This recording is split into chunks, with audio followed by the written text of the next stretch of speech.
There we go. So, last time I spoke, we were looking at 1 Corinthians chapter 3, verses 1 through to 9, and we looked at how the Corinthian church was too worldly, too immature in its spiritual state. Jealousy and strife were part of the church, and this was proof of the pudding, so to speak. It was proof that they were too worldly and too immature. Paul explains in this section as well that the leaders are only servants and nothing else. That's something he deals with throughout 1 Corinthians, but that he says it in chapter 3 as well. And each servant under God has a job to do, but they are equal one with another. God is the one to be praised then, because he is the one that gives all good things. He's the one that causes spiritual growth. He's the one that causes salvation, so he's the one that deserves the praise, not other men. And we also looked at how there is a reward for the efforts of those who give to the Lord, who do things for the Lord and work for the Lord. There is a reward in heaven for those people, which is very encouraging. And finally, we looked at how God chooses fellow workers. He chooses people to work alongside him to build things and to do things for him. So this time, Paul's words in this passage, verses 10 through to 23, are mainly for teachers or preachers, things like that, leaders within the church, which can be anything from Sunday school to pastorship. But just in case you're thinking, yes, that's me off scot-free, I'll add a few bits in, don't you worry. But no, this can be applied as well to other parts of the church life as well. So I'll try and do that as I go through it, so that nobody nods off. And when he starts dealing with this, Paul, as you've probably heard from reading it there, he holds nothing back. He holds nothing back. There's none of this, I'm just going to be very kind and gentle here and not tell you the whole truth. He tells the whole truth as it is. And I'll tell you, I've actually not cried while trying to prepare a sermon before, apart from this. Because when you get to verses 14 to 16, 17, it's just painful to think of. But we'll get there in due course. He starts to deal with these, he keeps dealing with these divisional issues within the church, and this section mainly dealing with false teachers, false preachers, those who are preaching poor and false doctrine, is what he's dealing with here. And then he goes on to explain, which we won't deal with this time probably, but next time, he goes on to deal with how human wisdom and idolizing men is foolish. And he deals with that in another way, which he's already done, but he does it in another way, which we'll probably deal with next time, because I really don't think we'll get all the way through it. So we're just going to launch straight into verse 10. Verse 10 says, "According to the grace of God given to me, like a skilled master builder, I laid a foundation, and someone else is building upon it. Let each one take care how he builds upon it." I don't know if some of you will remember that time that I went online to find some really difficult Christian questions, and then we dealt with it as a group to see what the world had to throw at us and see how we could deal with it. And I remember David saying that his faith was really built up in that, because it was to see what they had to throw at them was very encouraging, because it wasn't very much. But I remember reading the story of this one woman who was on this forum, and it was just the most horrible thing you've ever read, and she was trying to find a way to kill her husband's faith, kill her husband's Christianity, which was just horrific. And she just went into slight detail saying that the reason that she was no longer a Christian and didn't believe in it is, she said, it started with the fact that Paul seemed really proud. And I thought, that's awfully strange. And I can see, if you took it out of context, why it would sound like this right here. According to the grace of God, ignore that part, like a skilled master builder, I laid a foundation. Out of context, this does sound very proud. This has nothing to do with what I'm going to talk about. I just want to nip this in the bud in case anyone thinks that's awfully proud. But in context with what he's been talking about the whole way through this, for chapter 1 he mentions God 26 times. In 26 verses God is mentioned out of 31. It just doesn't fit for someone who mentions God constantly and gives God the glory constantly, that he would all of a sudden turn around and say, I did that. Instead, read the words just before it. According to the grace of God given to me. Paul was given this skill. He was given this ability to do this by God. And Paul holds his hands up and says, it's not of me, it's of God. So just in case anyone thinks Paul's been awfully proud there we go. There's an answer. But anyway, Paul, directed by God, laid a foundation in God's field, the church. He laid a foundation. And what he's talking about here is this: when he went to Corinth and he started talking to people about Christ and him crucified, he laid a foundation. The church was built, the church was planted, things started, the church started to grow, other people came in and taught. Apollos, for example, came in, and God continually caused it to grow, but Paul laid that foundational truth of Christ and him crucified. He laid the foundation stone of Christ in Corinth, and it's only by direction of God that he was able to do that. Then others came, as it says here. I laid a foundation and someone else is building upon it. Other people came and started to teach on top of this, started to build on this foundation that he'd set. One person we know of is Apollos, and he came and he was teaching them and he was helping them, and then he probably moved on as well, and then other people came up and they were teaching, and then it became a fully functioning church the way that we have today. And other people came in, and other people taught, and other people added to the foundation that Paul had laid. And there's nothing wrong with that to start with. And in itself, there's nothing wrong with building on another man's foundation. And in essence, there's nothing wrong with adding to the foundational doctrine of Christ. There's nothing wrong with it in itself. However, Paul does say it very clearly here. Let each one take care how he builds upon it. Keep just that last section of verse 10 in your minds as we go through this, because the following verses are why you have to take care when building on it. It is to be done very carefully. Whether you teach or whether you preach, you have to be very careful. Very, very careful. Even in evangelism, in fact, I'd say even more so in evangelism, you have to be very careful. Because at that point, you're not building on a foundation, you're laying a foundation. You're the one laying it. You're the one placing that foundation. Everything that person learns from you will be what they add everything they learn about Christianity to for the rest of their lives. It's very important that we get that correct. That's one of my wee bits of adding in that kind of, it's for Ollie, it's not just for the teachers, it's not just for David, I'm not just speaking of David. So why is this? Why is this? We'll look at verse 11 right here. For no one can lay a foundation other than that which is laid, which is Jesus Christ. Now it's probably a good time to explain what a foundation is, just in case anyone doesn't know. A foundation is something that's set underneath the building that you're going to make. And it is very important. I'll give you an example of how it's important. If you take some bricks and you just march into a field and decide to build a house, and you build one wall here, and one here, and one here, and one here, and you build it up and put a roof on top of it, no matter how well you've built that, eventually it will rain, or heavy wind could really do it. But if it rains, underneath that ground, it's going to get soggy, and those bricks are going to sink, and the whole thing is just going to come toppling down. The whole thing is the bricks are going to move down, probably one lower than the other, because there's no way you're going to find a hill that's perfectly flat, and one will come down, and then your walls will just collapse. Hopefully not while you're in it. Instead, what you have to do is then go to the place, you dig up the ground first, and you lay cement. There's other structures and things that they actually dig massive. Was it what was the building in London that they dug those massive holes into the ground? I can't remember. It was the big one they've got, the Shard. That was it. They dug massive pipes, kind of things, into the ground to make the foundation strong. But the idea is that you dig up this ground first, you place it with concrete to make it completely flat, and then you build on the concrete, not just the flat, not just the soft earth. And the foundation is remarkably important, because the foundation of a building tells you how tall it can be, what size it can be, what shape it can be, everything. It tells you everything about it, how much it can take, how much you can build, how much you can change. Everything you need to know about the building can be seen in the foundation of it. Paul is urging care in the preaching and teaching to stay on the foundation and not to veer off of it, not to start building outside the foundation. Because when you build on this foundation, you have to stay inside the foundation. You have to stay inside the parameters. You can't go outside of it here and outside of it here, because your house will just collapse. It needs to be perfectly on it or inside it. And same is true. We have to be completely on Christ and inside of Christ in the church. Have to be. The Corinthians were moving away from this model. They were moving away from this, trusting their own intelligence, we've looked at this in previous chapters, trusting their own intelligence and trusting the secular world and thinking how much man's wisdom would be good at this, and their own carnality was even coming into play of how they thought it should be instead of listening to how God thought it should be. And they were moving away from this model, from this doctrine.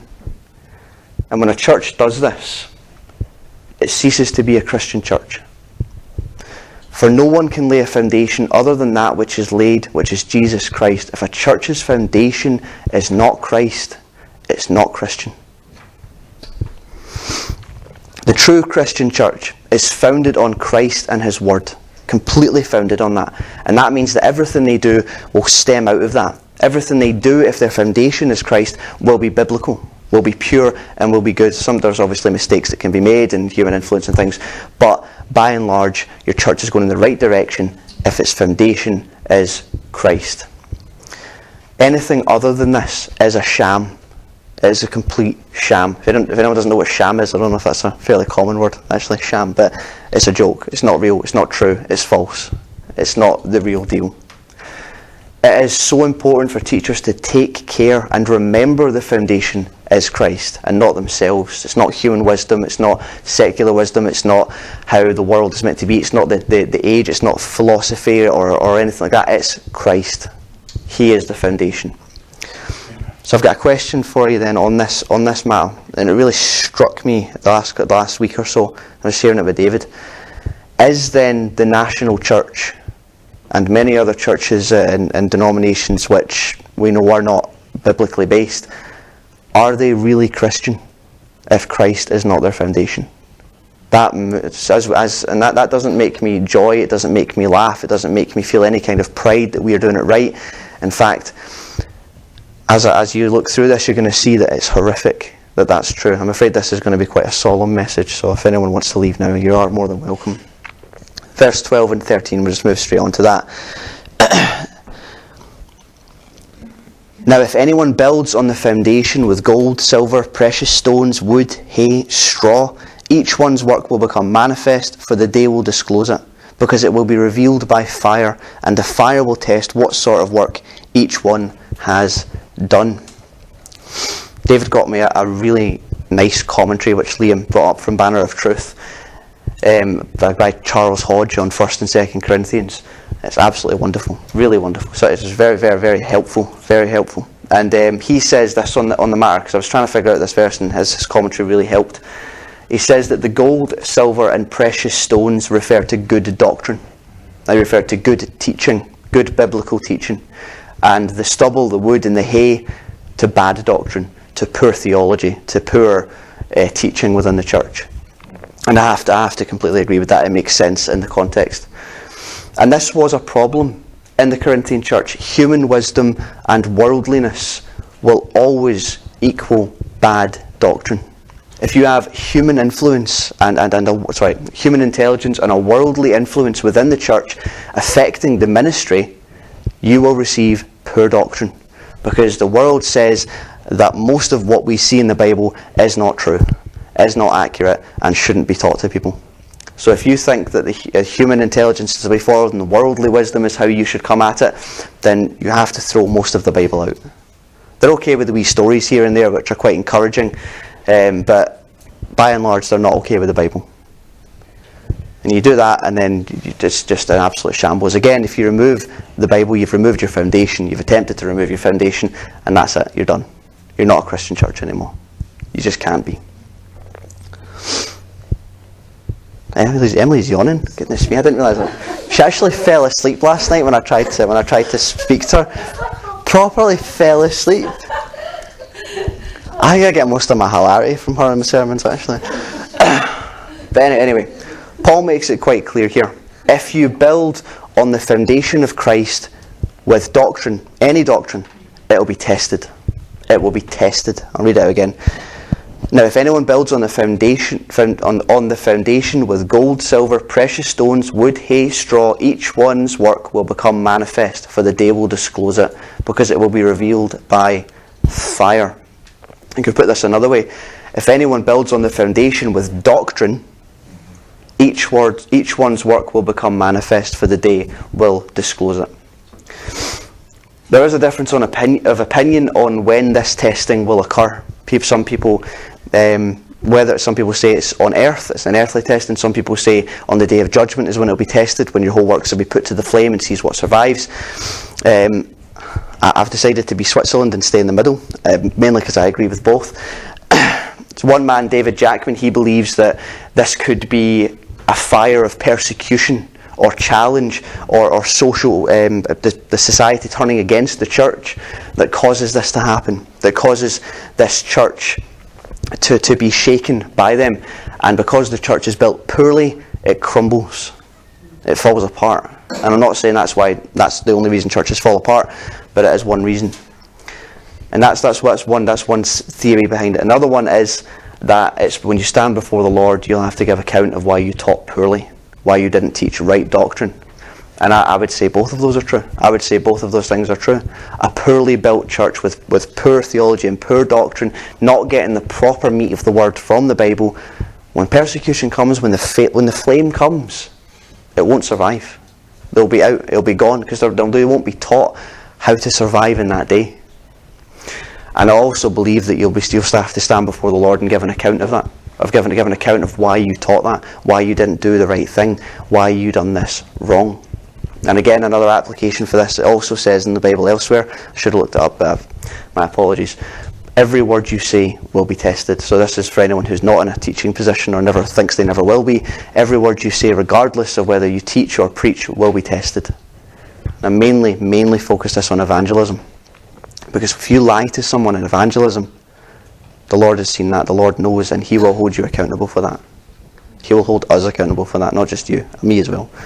I've done my fair share of poor evangelism and poor preaching. So as I said, there's a difference of opinion on when this will occur, but that's besides the point. Everyone agrees, and it's very clear from the Scripture that it will happen at some point, that it will happen one day.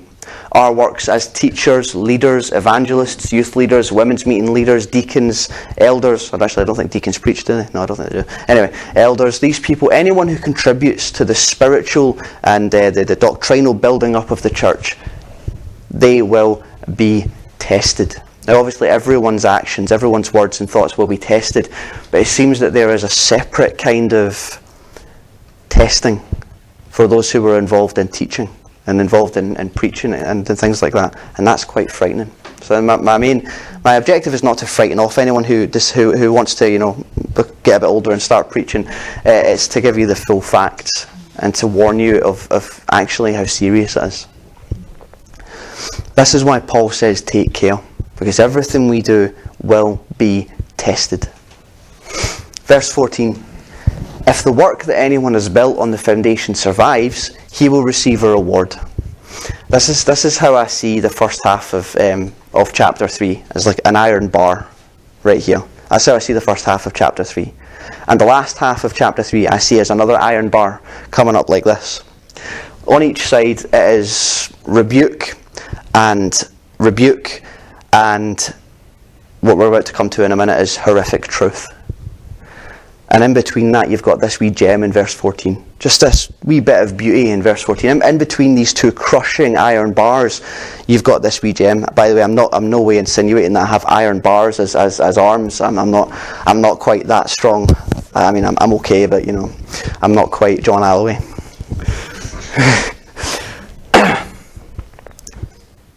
If you teach and build on the foundational doctrine of Christ, if you teach on that and you add to that with pure biblical good teaching, you will receive a reward. If you do that and it survives the testing fire, a reward will be made available to you. Now this is incredible that Paul gives this little encouraging verse in between these two mammoth, difficult texts. And I think one reason that it just hit me when I was looking at it is that we forget, I know I'm not speaking for the rest of you, but I forget that there were genuine Christians in Corinth. There were genuine Christians within the Corinthian church. Now I'm not saying that everyone else wasn't a Christian, they were all Christians who Paul is writing to here, but there were those who were God-fearing, Christ-loving Christians. I back that up in chapter 1 when it talks about in verse 11, for it has been reported to me by Chloe's people that there is quarrelling among you, my brothers. We looked at how, I'm not going to repeat the whole sermon, but in chapter 1 we looked at how they wouldn't have done that if they wanted the church to die. They would have just left it alone because it was going that way if they hadn't done anything. Instead, they were concerned, brought their concerns to Paul, and he dealt, as he he was dealing with it at this moment. So there were people in the church who cared. There were people in the church who didn't like what was going on and wanted it fixed. They were genuine Christians. And they need encouragement. And amongst all this, I mean, there's not much in here that gives them much comfort so far in 1 Corinthians. A few verses dotted here and there. And the reason that he does that is, and he needs to encourage. You can't write a full letter of rebuke to a group of people when some of them are actually doing the right thing. It's like an example that I've just made up in my head. I'm not as good as Josh at these, but I'll try my hand at it. You've got a company, a factory of 100 workers. 80 of the workers are the worst possible people that you could have working for you. They're thieves, they're lazy, they take more time on the lunch than they should, they bully around the other workers, they do barely minimum work, and they still expect the right amount of money for their efforts. The other 20 are the hardest working people, the people that if you got them, if you've seen them working somewhere else, you'd want them in your company. You'd want to build a company just so you could hire them, because they were that good. They were honest working people. They came in, clocked in at the right time, put their shoulder to the wheel, worked hard all the way through the day. They came at the lunch, they had it, and they didn't take any more time than they were allotted, didn't steal anything, didn't steal time, didn't do any of that, and then they worked hard again, and they gave everything they had throughout their working day to the company and to those who owned it. And then you've got the CEO or the owner of the company, and he gets his files through and his tax reports and things, and he says, there's an 80% problem within my company.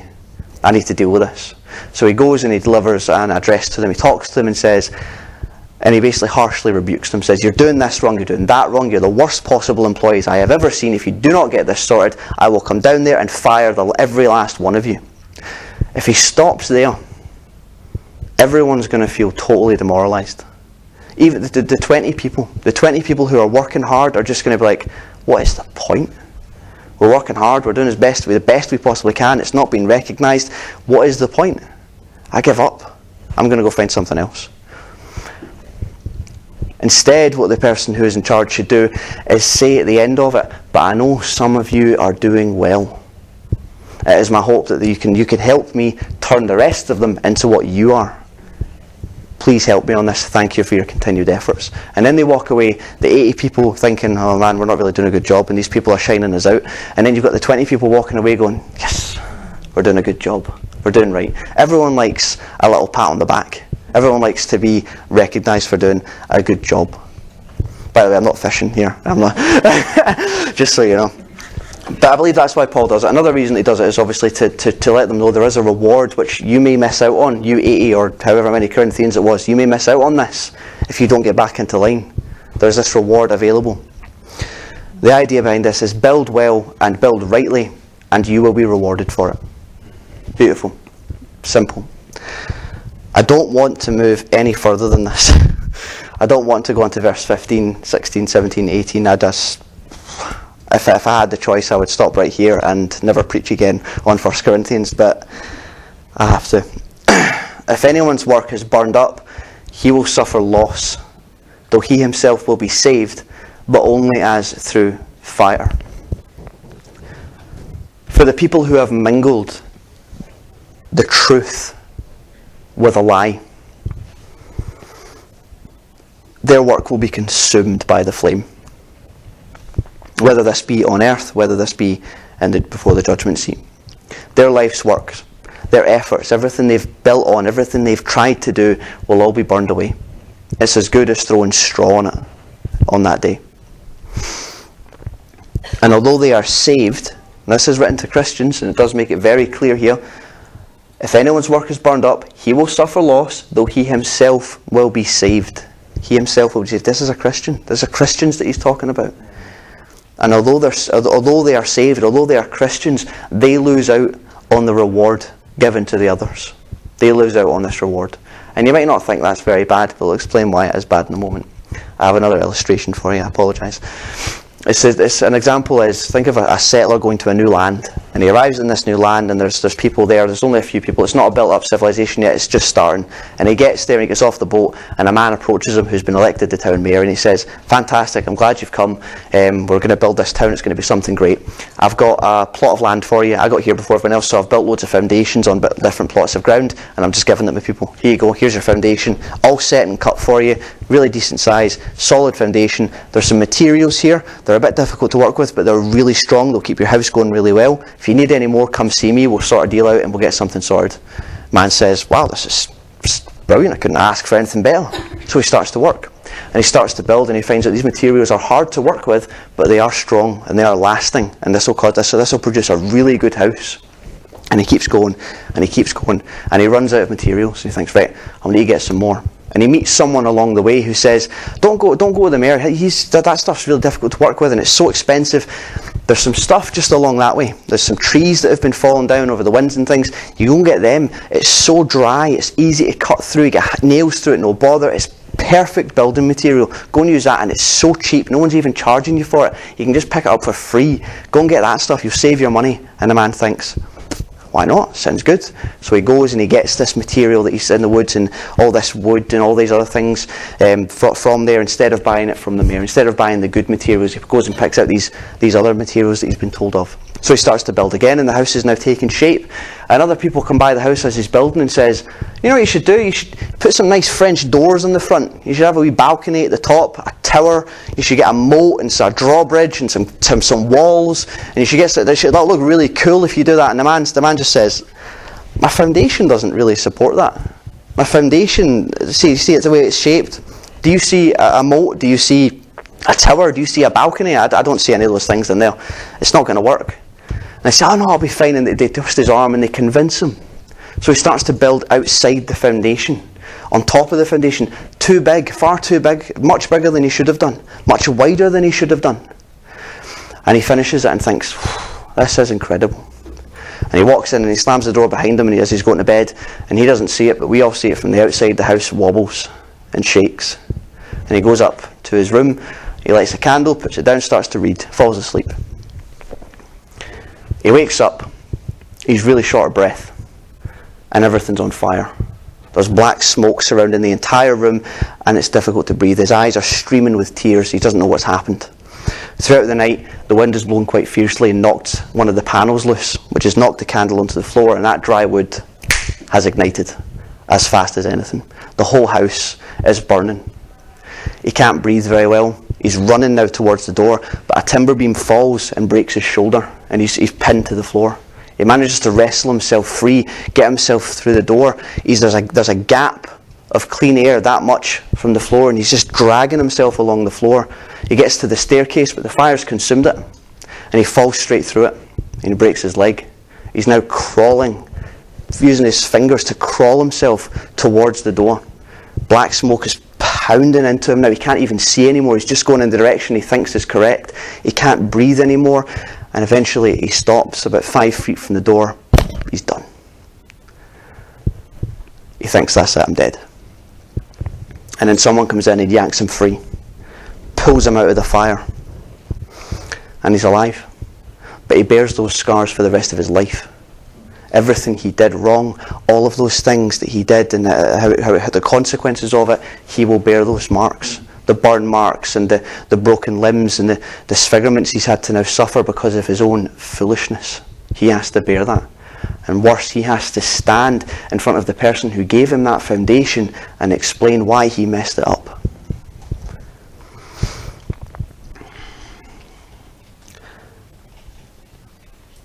Surely the goal is to get closer, to get more of a reward, to get as much as we can, to build up treasures in heaven from here as much as possible, so that when we get to heaven we've stored up a mass amount of treasure.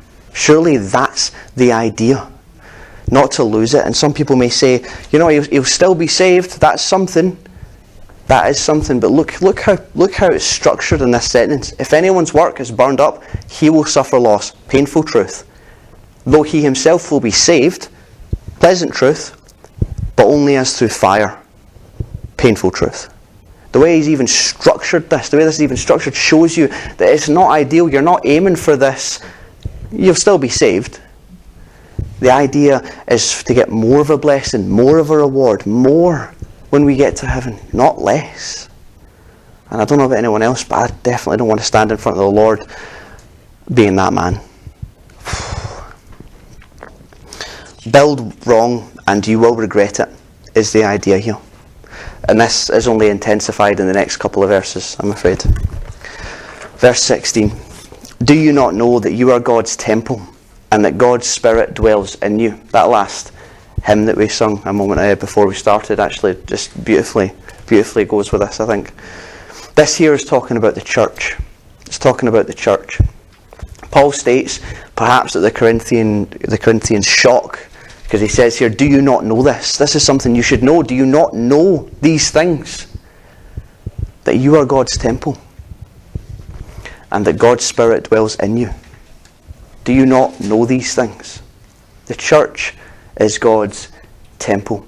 His Spirit lives there, lives here. And I'm not talking about the physical building. I'm not talking about the wood or the stones or anything else. I'm talking about the community created by believers. God lives in that, physically, dwells there with us.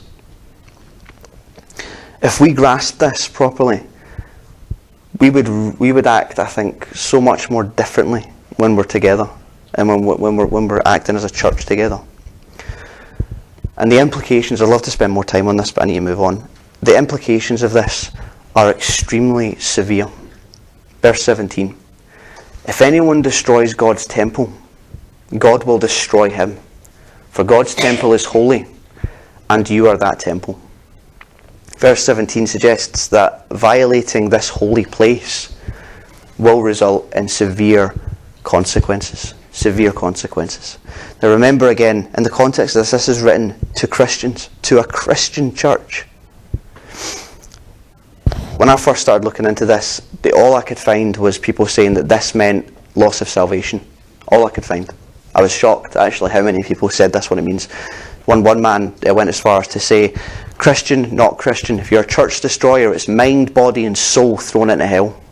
And it made me real. It made me properly real. But in fact it does not teach that, I'm glad to say, by the way, just in case anyone's a bit confused or worried.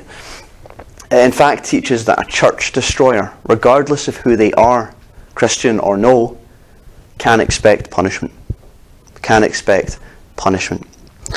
I looked up some examples. I was trying to find an example of a church destroyer, and inevitably when you go to someone, try and find someone who didn't like Christians, you come up with Nero.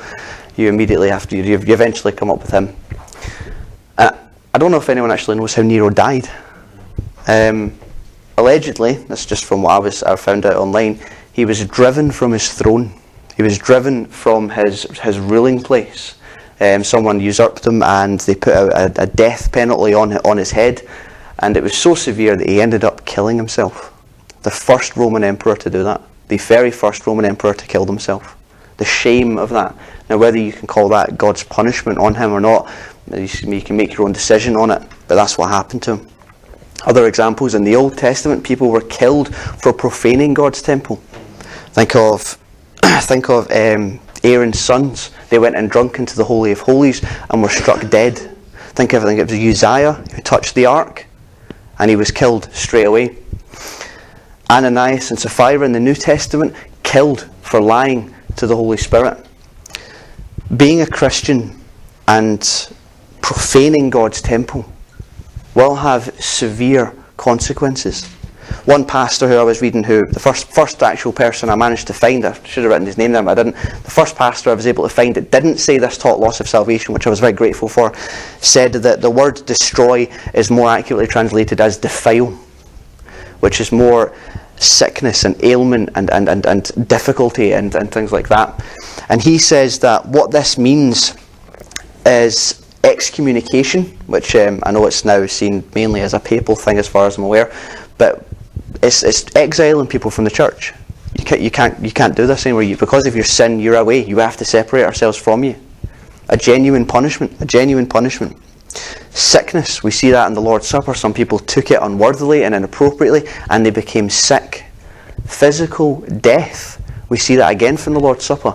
Some people became sick, and some of them even died.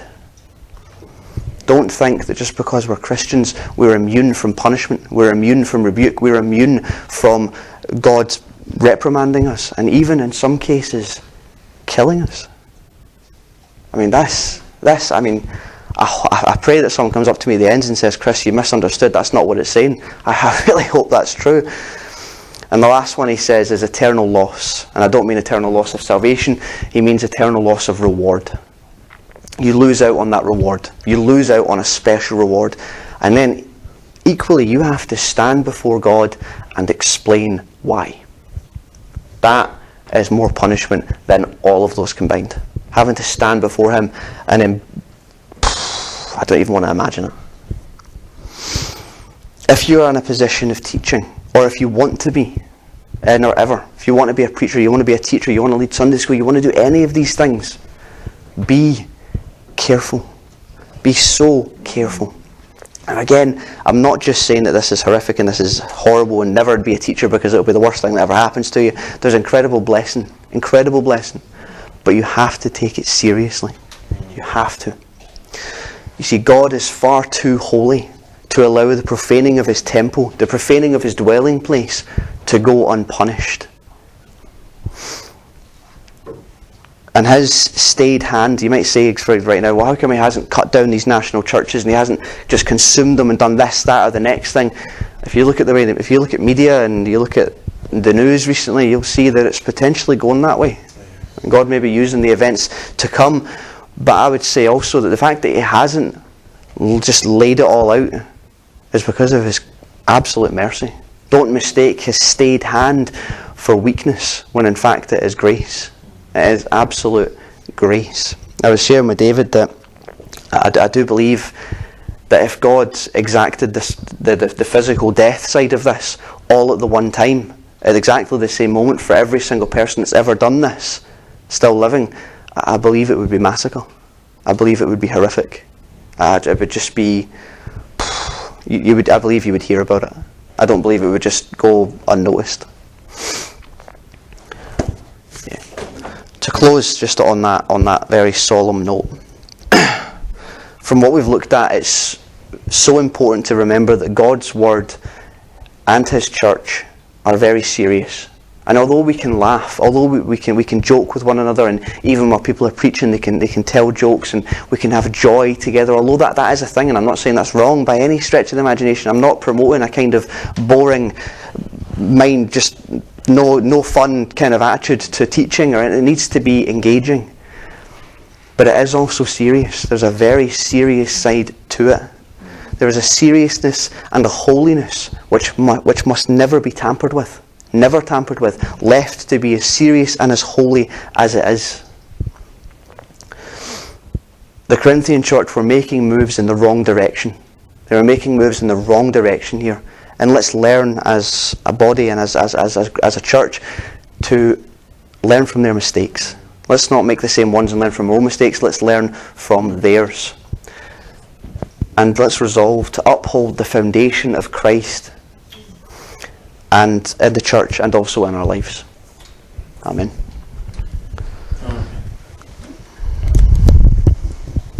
And now you can all hammer me with questions.